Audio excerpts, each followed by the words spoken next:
Арма қазақ жұрты, міне бүгін 15 қазан, мен Есетова Салтанат Наурызбаевна тікелей эфирдемін. Егерде алдындағы менің эфирлеріме қатысты сұрақтарыңыз болса, қоюларыңызға болады. Бүгін мектепте әдеттегідей жұмысқа бардым. Мектеп директоры қалай айтады, оны буллинг дей ма, или басқалай дей ма, естіртпей адамға тікелей тиіспейді де, жанама тиіседі ғой. Мінекей сондай ол сондай шабуылдар атқаруда, себебі өзінің позициясын мықтап ұстап алған, өзінің айтқан, яғни ол кісінің бұрынғы тәжірибесіне қарағанда, бұрында да солай мектептерде солай шу шығарып, соттасып, сондай істермен көп айналысқан адам болу керек. Өйткені өзі де айтқан, ол кісінің енді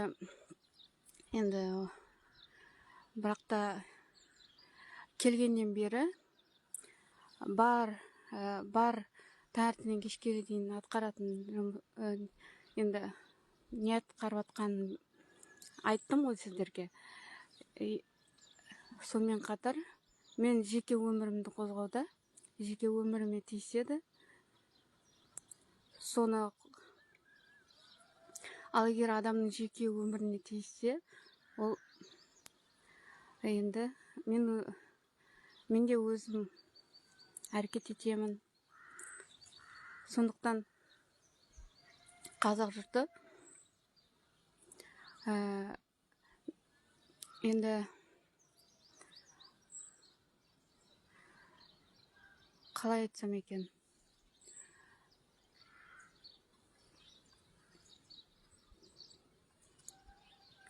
адамның ар-ожданына, ұятына, намысына кір келтірген адамды,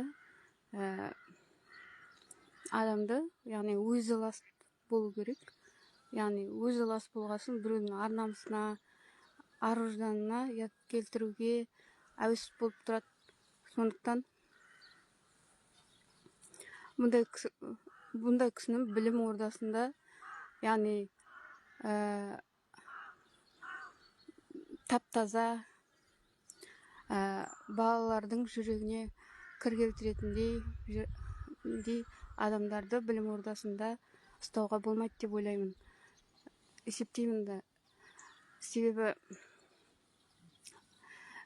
біз балалар олар кіршіксіз, таза, яғни оларға білім беретін адамда тәрбиелі болу керек, мәдениетті болу керек, жоғары ұстанымдары болу керек. Мінекей, маған сұрақтарыңыз болса, ашық шығып қоюға болады. Кез келген сұраққа жауап беруге дайынмын. Енді бұл Батыс Қазақстан облысы, Бәйтерек ауданы, Сұлукөл ауылы.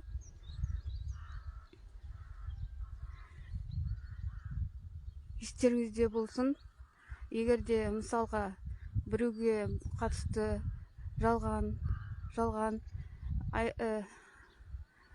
ақпарат таратсаңыздар, немесе жалған өсек әңгіме дақпырт таратсаңыздар, ол заңмен қудаланатынын біліп жүргейсіздер. Және де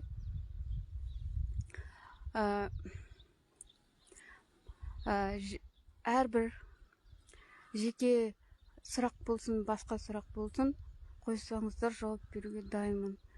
Сіздермен болған мен, Есетова Салтанат Наурызбаевна. Тағы да кішкене күтейін, сұрақтарыңыз болса қойыңыздар.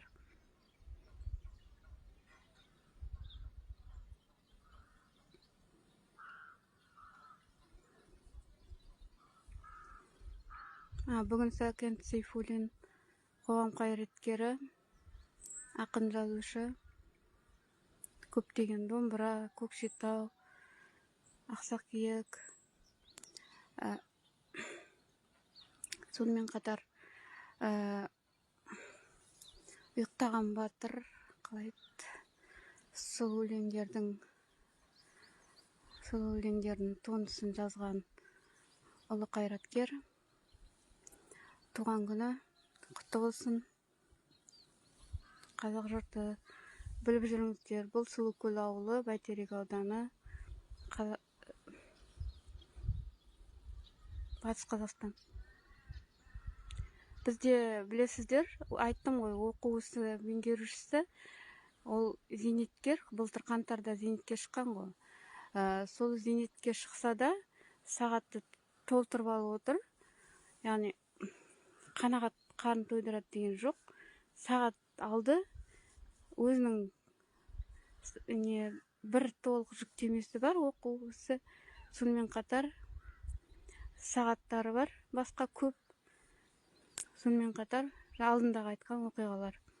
Оның бәрі деген дәлелдейтін деген жоқ, бәрі де тарификацияда неде тұр. Қарасаңыздар, бәрі өзінен өзі анықталады. Енді осы іске кірсем дегендер, іске сәт. Мен сіздерге сенемін. Кез келген сұрақтарыңызға жауап беруге сіздермен басқа да қажет, басқа да қазақ жұртына қажет мәселелерге сұрақтар болса, барынша көмектесуге, араласуға. Мен негізі көп ғылым біліммен айналысамын. Сол ғылыми тақырыптарды, жалпы бірен-саран мәселелерді, көп тақырыптарды ажырата аламын. Сондықтан өз елімізді өзімізді өркендетейік. Сол үшін атсалысайық. Егерде кез келген менімен бірге сұрақтар талқылайын десеңіздер, бірге мәселелер айтқыларың келсе болады. Енді қараңыздар, бізде биыл жол салды ғой. Жол салып бастады барлық көшеге. Аллаға шүкір, Аллаға шүкір, Аллаға мыңда бір шүкір. Енді қараңыздар, мына жол салды, құм төселген. Міне қараңыздар, былтыр мен осындай эфир түсіргем, содан кейін биыл жол салынды. Бірақ та жолға асфальт төселмеді. Яғни құм төсел бәрі тегістеліп, бір құттай аздағандай аяқталу қалғанда, яғни бетіне асфальт төсеп тастау керек еді. Жаңбыр жауып кетті, бәрін бүлдіріп тастады. Машиналар бізде шет жақ қой, КамАЗ көп жүреді, ауыр жүк көп жүреді. Бізде ауыл шаруашылықтары үлкен ауылда.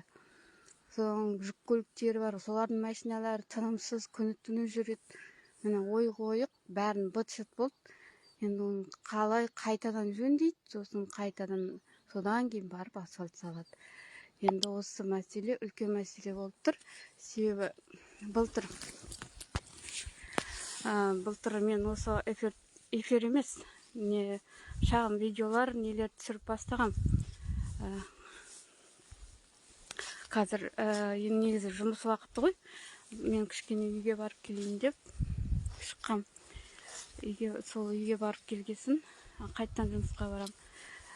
Енді қараңыздар.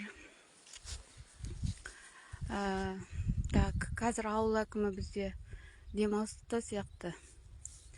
Алдында ол барынша жұмыста жүрсе, ол шешет жүргенде істейді ауыл әкімі.